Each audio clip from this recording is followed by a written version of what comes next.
He worked at the same company for 30 years, delivered perfect performance, until the CEO's son came and said, "We need modern thinking now," and fired him.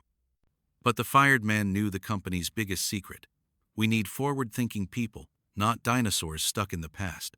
My name is Robert Chen, and I am 58 years old. When CEO Marcus Fitzgerald's son Brandon said those words to me in the boardroom, I did not argue. I did not defend myself. I just looked at him sitting there in his tailored suit and Apple Watch, and I knew everything I had built was about to crumble. Brandon was 29 years old with an MBA from Wharton and exactly 0 years of real-world experience.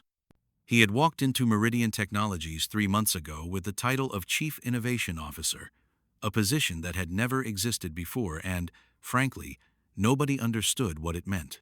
"Robert," he said, leaning back in his chair like he owned the place, which, technically, his father did. "I've been reviewing our operational efficiency metrics, and I think it's time for some strategic restructuring." I had been Director of Client Relations at Meridian Technologies for 30 years. 30 years of building relationships, solving problems, and generating revenue. When I started in 1994, the company had 12 employees and was operating out of a converted warehouse in Portland, Oregon. Now we had 400 employees across 5 states and annual revenue approaching $200 million. I had personally managed that growth. Every major client contract, every expansion into new markets, every crisis that threatened to sink the company, I was there. I was the one who negotiated our partnership with Dataflow Industries when they were just a startup. I was the one who saved our contract with Pacific Maritime when their CEO was furious about a delayed shipment. I was the one who developed our client retention strategy that kept our churn rate below 3% for the past decade. But none of that seemed to matter to Brandon. "The thing is," he continued, "your approach to client management is very traditional, relationship-based, manual processes, lots of face-to-face meetings. We need to digitize, automate, and scale. We need someone who understands modern client success methodologies." Marcus Fitzgerald, the actual CEO and Brandon's father, sat at the head of the conference table looking uncomfortable. Marcus and I had worked together since 1995 when I helped him land our first $1 million contract. He trusted my judgment, valued my expertise, and had promoted me 6 times over the years. But family is family, and Marcus had always struggled to say no to his son. "Robert," Marcus said quietly, "Brandon has some innovative ideas about streamlining our operations." "I see," I replied. "And where exactly do I fit into these innovative ideas?" Brandon smiled, the kind of smile that rich kids learn early, polite but predatory. "Well, that's what we need to discuss. We're transitioning to a new client success platform, implementing AI-driven relationship management, and restructuring our entire approach to customer engagement. Honestly, I think this might be a good opportunity for you to consider your next chapter." Your next chapter. Corporate speak for "you're fired." "Brandon," I said carefully, "I currently manage relationships with clients that generate $85 million in annual revenue. These are personal relationships built over years, sometimes decades. Dataflow Industries has been with us for 15 years, specifically because of my relationship with their procurement team. Pacific Maritime trusts me personally to handle their logistics challenges. Are you suggesting we risk those relationships for the sake of automation?" "See, that's exactly the problem," Brandon replied, his voice getting more animated. "You're talking about personal relationships like they're sustainable business assets. What happens when you retire? What happens if you get sick? We need scalable, repeatable processes that don't depend on any individual employee." I looked at Marcus, hoping he would understand what his son was proposing. Marcus had built this company on relationships. He knew that B2B enterprise sales was not about automation, it was about trust, reliability, and human connection. But Marcus just nodded slowly. "Brandon makes some valid points about succession planning." That was when I realized this conversation was not really about efficiency or innovation. This was about Brandon wanting to remake the company in his own image, and I represented everything old and inconvenient about the way things used to work. "What timeline are we talking about?" I asked. "Well," Brandon glanced at his father, Then back at me. We were thinking end of the month. That gives you 2 weeks to transition your accounts to our new Client Success Manager. Who is the new Client Success Manager? Ashley Martinez. Stanford MBA, 3 years at Google, very familiar with modern CRM platforms and data-driven client engagement strategies. I knew Ashley. She was 26 years old, brilliant with technology, and had never managed a client relationship worth more than 50. The idea of handing over Dataflow Dinosaur's biggest account to someone who had never even met their executive team was insane. Brandon, I said, I appreciate your confidence in Ashley, but Dataflow specifically requested that I remain their primary contact. The CEO told me last month that the continuity of our relationship was one of the main reasons they renewed their 3-year contract. That's exactly the dependency problem I'm talking about, Brandon shot back. We cannot build a sustainable business if our clients are dependent on specific employees. Ashley will establish new relationships based on data, performance metrics, and deliverable outcomes. Much more professional than whatever personal friendships you've been cultivating. Personal friendships. He said it like it was something dirty. I spent that evening in my home office, staring at my laptop screen and trying to process what had happened. 30 years of work, dismissed as personal friendships. 30 years of expertise, replaced by someone with an MBA and no relevant experience. My wife Sarah found me there around 10 p.m., still in my work clothes. How did the meeting go? She asked. They're letting me go, I said quietly. End of the month. Sarah sat down in the chair across from my desk. What? Why? Brandon thinks I'm a dinosaur. Wants to modernize everything, automate the client relationships, bring in fresh thinking. That's ridiculous. You built half their business. I know. But Marcus is letting his son run the show now. I opened my laptop and started scrolling through my client contact list. Hundreds of names, phone numbers, email addresses, relationships I had built over decades. CEOs who called me directly when they had problems. Procurement managers who trusted my word over any contract. Operations directors who had my personal cell phone number for emergencies. Dataflow Industries alone represented $28 million in annual revenue. I had negotiated their original contract in 2009 when they were still a regional company. I had managed their account through 3 different CEOs, 2 major acquisitions, and a near bankruptcy during the 2020 pandemic. Their current CEO, Jennifer Walsh, had specifically told me that Meridian's consistency and reliability were the main reasons they did not switch to cheaper competitors. Pacific Maritime was another $22 million annually.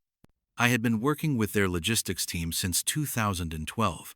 When Hurricane Sandy disrupted their East Coast operations, I spent 72 hours coordinating emergency shipments to keep their facilities running.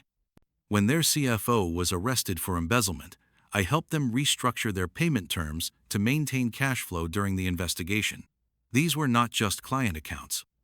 They were relationships built on trust, competence, and mutual respect. You could not just hand them over to someone with a Stanford MBA and expect everything to continue smoothly. But that was exactly what Brandon was planning to do. The next morning, I requested a meeting with Marcus alone. I had known him for almost 30 years. We had been through too much together for this conversation to happen with his son sitting in the room. Marcus, I said, sitting across from him in his office, I need you to really think about what Brandon is proposing. These client relationships are not just numbers in a CRM system. They are based on years of shared experience, proven reliability, and personal trust. Marcus looked tired. Robert, I hear what you're saying, but Brandon has been studying our operations for months. He's identified significant inefficiencies in our current approach. What inefficiencies? Our client retention rate is 97%. Our revenue per account has increased every year for the past decade. We have clients who have been with us for 15 years who still call me directly when they need something resolved quickly. That's part of the problem, Marcus said. Too much dependence on individual employees. Brandon is right that we need more scalable processes. Marcus, Dataflow Industries renewed their contract last month specifically because Jennifer Walsh trusts me to handle their account. Pacific Maritime expanded their contract this year because they know I understand their logistics challenges. You want to hand those relationships over to someone who has never managed an enterprise account? Marcus was quiet for a long moment. Brandon thinks Ashley can handle it. She's very smart, very capable. I'm sure she is. But being smart and capable is not the same as having established relationships with executives who control multi-million-dollar budgets. Robert, the decision has been made. I'm sorry, but Brandon is going to be running operations soon, and this is how he wants to structure the team. That was when I understood. This was not really about efficiency or modernization. This was about Brandon establishing his authority and removing anyone who might question his decisions. I represented institutional knowledge and client loyalty that existed independent of him. As long as I was there, clients would continue to call me instead of going through whatever new systems he wanted to implement. I walked out of Marcus's office knowing that my 30-year career at Meridian Technologies was effectively over. But I also walked out knowing something else. Brandon had just made the biggest mistake of his life. Over the next 2 weeks, I dutifully began the transition process. I created detailed files on every client account, documented all ongoing projects, and prepared comprehensive handover notes for Ashley. I scheduled introduction calls between Ashley and my key client contacts, attended transition meetings, and answered every question she had about account management procedures. But I also did something else. I started having very different conversations with my clients. Robert, Jennifer Walsh said during our weekly call, I heard rumors that you might be leaving Meridian. Please tell me that's not true. Well, I replied carefully, the company is going through some restructuring. Brandon Fitzgerald is implementing new client success strategies. Brandon Fitzgerald? Marcus's son? The one who was at our contract renewal meeting asking about automation and efficiency metrics? That's the one. There was a long pause. Robert, you know how much Dataflow values continuity and reliability. We've been with Meridian for 15 years specifically because we trust your team to handle our account properly. If you're not going to be our primary contact anymore. I understand your concerns, I said. The new account manager is very capable, and I'm sure she'll provide excellent service. Robert, let me be very direct. Dataflow does business with Meridian because we trust you personally. You've solved problems for us that saved millions of dollars. You've been available when we needed you, even on weekends and holidays. We have zero interest in being managed by some algorithm or junior associate who doesn't understand our business. Similar conversations happened with Pacific Maritime, Tech Global Solutions, Northwest Manufacturing, and 8 other major clients. Every single one of them expressed concern about my departure. Several explicitly stated that they might need to reconsider their vendor relationships if I was no longer managing their accounts. I documented these conversations carefully, not because I was planning sabotage, but because I wanted a clear record of what Brandon was risking with his modernization strategy. My last day at Meridian Technologies was a Friday in late November. I cleaned out my office, handed over my company laptop and phone, and said goodbye to colleagues I had worked with for years. Brandon was not in the office that day. He was at a conference in San Francisco learning about next-generation client engagement platforms. Ashley Martinez was nervous but confident. She had been studying my files and preparing for weeks. Robert, she said, I really appreciate how thorough you've been with the transition. I know these are big accounts, but I think I can handle it. I'm sure you can, I replied. Just remember that these clients value consistency and responsiveness above everything else. They don't care about your platform or your metrics. They care about getting their problems solved quickly and accurately. Marcus walked me to the parking lot. Robert, I want you to know that this decision was not easy. You've been invaluable to this company. I know, Marcus, but family is family. If there's anything I can do to help with your transition, job references, anything like that, I appreciate it, I said. But I think I'm going to take some time off, maybe do some consulting work. What I did not tell Marcus was that I had already been contacted by 3 different companies that wanted to hire me. Word travels fast in specialized industries, and my reputation was apparently worth more outside Meridian than it was inside.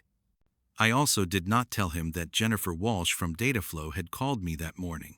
Robert, she had said, I want you to know that Dataflow's contract with Meridian comes up for renewal in 6 months. If you're not going to be managing our account, we'll probably be looking at other options. Actually, if you end up working somewhere else, we'd be very interested in following you. I spent the weekend thinking about that conversation and about similar hints I had been getting from other clients. Monday morning, Ashley Martinez called me in a panic. Robert, I'm so sorry to bother you, but I'm having a problem with Pacific Maritime. They received a shipment last week that had quality control issues, and now they're demanding immediate replacement parts. I tried to contact our production team, but they're saying it will take 3 weeks to manufacture replacements. Pacific Maritime is threatening to halt their entire operation and charge us for downtime costs. I knew exactly what the problem was. Pacific Maritime used specialized titanium components that required custom machining. Our standard production lead time was 3 weeks, but we had an emergency protocol with a secondary manufacturer who could produce rush orders in 48 hours for a premium price. I had negotiated that arrangement 4 years ago specifically for situations like this. Did you contact Anderson Manufacturing in Seattle? I asked. Who? We have an emergency supplier relationship with Anderson. They can produce those components in 2 days. The cost is about 40% higher than our standard supplier, but Pacific Maritime will pay the difference for rush delivery. How do I contact them? I gave Ashley the phone number and the name of the production manager I had been working with for years. But as I hung up, I realized that this was probably just the beginning. Tuesday morning, Ashley called again. Dataflow Industries was asking about a contract modification they had discussed with me the previous month. Ashley could not find any documentation about it, and Dataflow was getting frustrated. Wednesday, it was Tech Global Solutions. They needed approval for a specification change that would require engineering review. Ashley did not know who to contact in our engineering department or what approval process was required.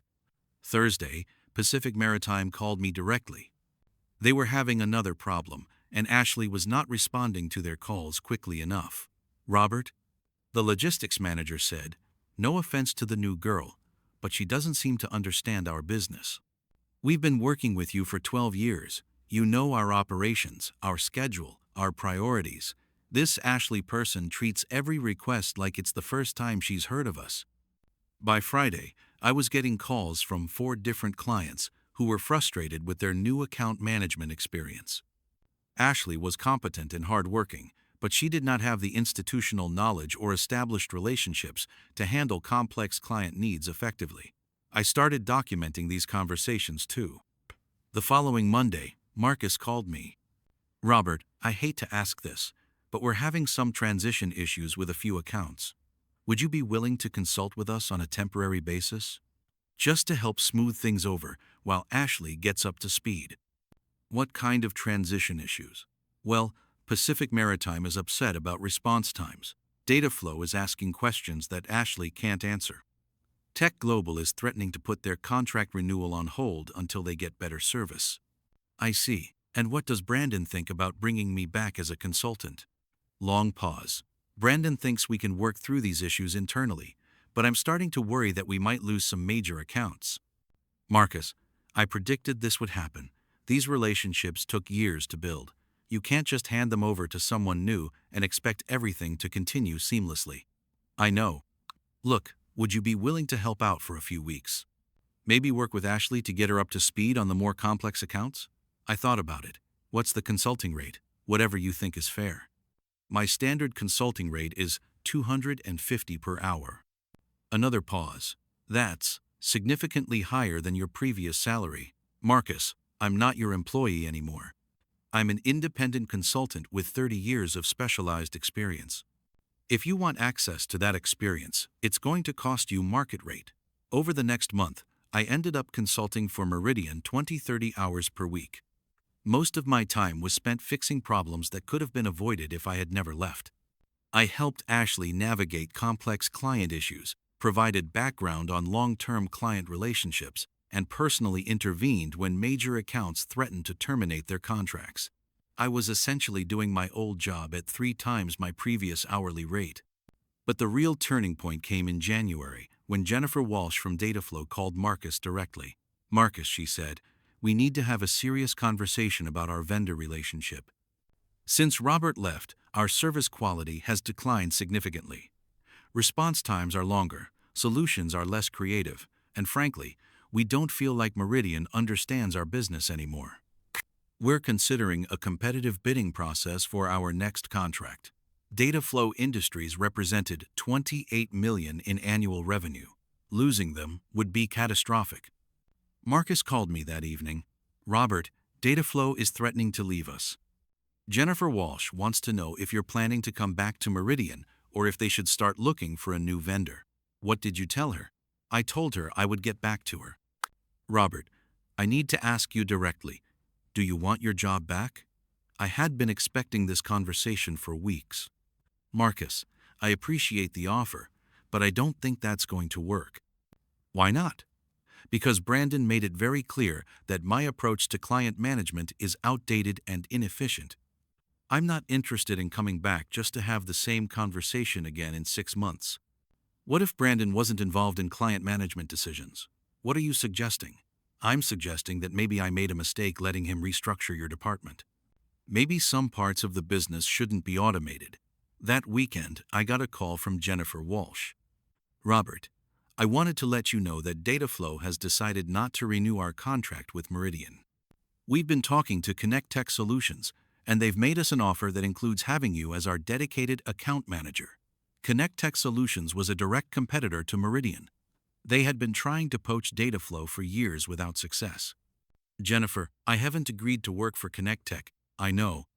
But they've offered you a very attractive package, and honestly, we'd rather work with you at a different company than stay with Meridian without you. The next Monday, I got a similar call from Pacific Maritime, then Tech Global Solutions, then Northwest Manufacturing. In the span of 1 week, 4 major clients representing over $60 million in annual revenue informed Meridian that they would not be renewing their contracts. All of them cited declining service quality and loss of institutional knowledge as primary reasons. All of them had been contacted by competitors who were offering me significant positions and promising continuity of service. Brandon finally requested a meeting with me on a Wednesday afternoon. We met at a coffee shop near Meridian's office. He looked older than I remembered and definitely less confident.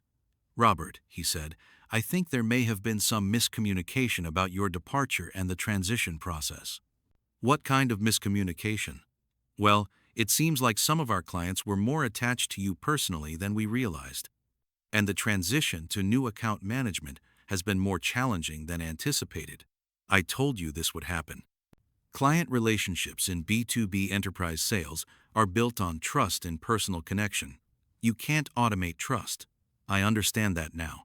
Look, I want to make you an offer. Come back to Meridian as Senior Director of Client Relations. Full authority over client management, your own team, significant salary increase. What about your automation initiatives and modern client success methodologies? Brandon looked uncomfortable. We can implement those strategies for new accounts while maintaining traditional relationship management for existing accounts. And what about Ashley? Ashley is very talented, but she's better suited for different types of accounts. We're moving her to our SMB division. I sipped my coffee and thought about the offer. Brandon, I appreciate the position, but I don't think it's going to work out. Why not? What do you want? Name your terms. It's not about terms. It's about the fact that you fundamentally don't understand this business. You think relationships are inefficiencies that need to be optimized. You think experience is just accumulated data that can be transferred to someone with a better degree. You're wrong about all of that, and I don't trust you not to make the same mistakes again. Robert, we're talking about losing $60 million in annual revenue. That's a quarter of our business. I know exactly what the revenue impact is. I built most of those relationships myself. So what do you want me to do? I stood up to leave. I want you to learn from this.